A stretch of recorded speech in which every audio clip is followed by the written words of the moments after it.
احنا الفرق بيننا وبين جماهير النادي الاهلي فرق كبير حتى في التحفيل.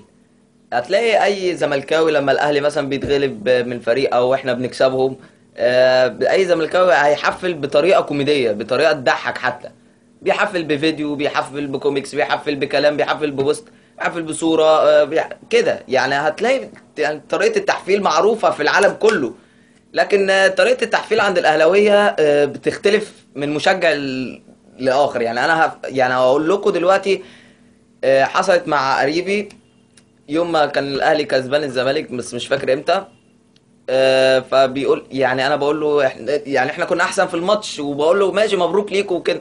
برضه بص ايمن حنفيه ومش ايمن حنفيه، وبص بسمه مرسي يعني حافظين الكلام، حافظين الكلام. ايه ايمن حنفيه وايه بسمه مرسي؟ فهمني. طب انا ممكن اقول لك مؤمنه بنت الكلب زكريا، وممكن اقول لك بسمه علي، وممكن اقول لك مين سعديه سمير. ايه طب ما عاديه يعني، ما هو نفس الكلام. اركب عليه اسم ستات وخلصت وكده، اعتبره تحفيل. يعني انا بقول لكم والله العظيم، في حتى في حتى في التحفيل احنا بنبقى يعني احنا بنبقى اعلى منهم في التحفيل، في مستوى ارقى كمان. انا مش فاهم هم عايشين كده ازاي. او يعني بمعنى اصح، هم فاهمين ان هم كده صح، فاهمين ان هم كده بيحفلوا ومحدش بيحفل غيرهم، وهم الروشين بتوع الكوكب. حتى في فيديوهات الاهلي والزمالك الرسميه كان في كامل فتره واحد عندي اهلاوي عمل لايك لصوره من زمان جدا، من 2002 مش عارف، ولا من 2000 وكام مش فاكر.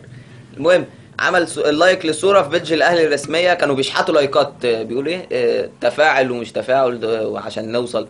يعني ازاي بيدج النادي الاهلي الرسميه تقول كده؟ يعني حتى في البيدجات احنا ارقى منهم، وحتى في التحفيل احنا ارقى منهم. يعني انا مش فاهم. ممكن مش عارف اقول ايه تاني، بس يعني كل اللي انا عايز اقوله اوصل لكم، الاهلاويه مهما نقول عليهم بهايم، هم بسم الله ما شاء الله بيثبتوا لنا يوم بعد يوم ان هم بهايم اكتر. بيطلعوا يثبتوا لنفسهم ان هم بهايم. يعني سبحان الله، انا عمري ما شفت بني ادمين كده الا الاهلاويه بس. يعني اتمنى يعني ان الفيديو ده يتعمل له شير، عشان انا يعني بقالي فتره ما عملتش. فتشوف الفيديو ده لايك وشير، وعشان صحابك بقى الزملكاويه يشوفوه، ونعرف الفرق بيننا وبين الاهلاويه في التحفيل وفي البيدجات الرسميه كمان.